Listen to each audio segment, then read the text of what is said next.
நம்ம தக்காளி சட்னி வைக்க போகிறோம். இதை வாட்டிக்குவோம். கொஞ்சம் தேங்காய் ஊற்றிட்டு இதை வத்தலை வறுத்து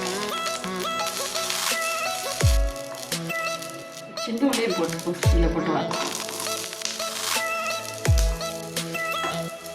இந்த வத்தலை எடுத்து வத்தல் உருகிட்டு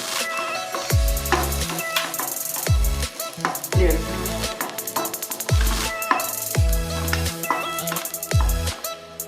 கொஞ்சம் எண்ணெய் ஊற்றி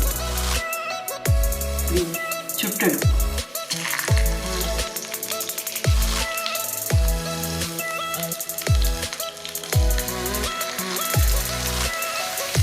விறகு இருக்குன்னா இது சுட்டுக்குங்க. அந்த கனலில் வச்சு சுட்டுக்குங்க. வத்தல் மிளகா சுட்டுக்குங்க. உண்டியை சுட்டுக்குங்க. தக்காளி சுட்டு அரைச்சா நல்ல டேஸ்ட்டாக இருக்கும். நமக்கு அடுப்பு இல்லாத காரணம் இப்படி நம்ம வாட்டோம்.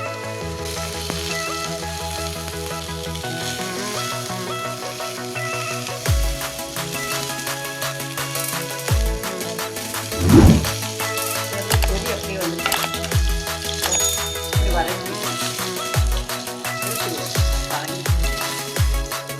எடுத்து சட்னி தக்காளியை வாட்டி வச்சுருக்கோம். இந்த தொலியை உரிச்சுக்குவோம். இப்படி வச்சுக்குவோம். அப்படி தொட்டோன்னே வந்து நம்ம தக்காளியை வாட்டினது அந்த எல்லாம் தொலி உரிச்சு வச்சுருக்கோம். சட்னி அரைச்சிக்கணும். 4 இந்த வத்தல் 4 வத்தல் கொஞ்சம் கறியாப்பிலை போட்டு கொஞ்சம் தேங்காய் கல்லுப்பு கொஞ்சம் சின்ன உள்ளி அதை போட்டு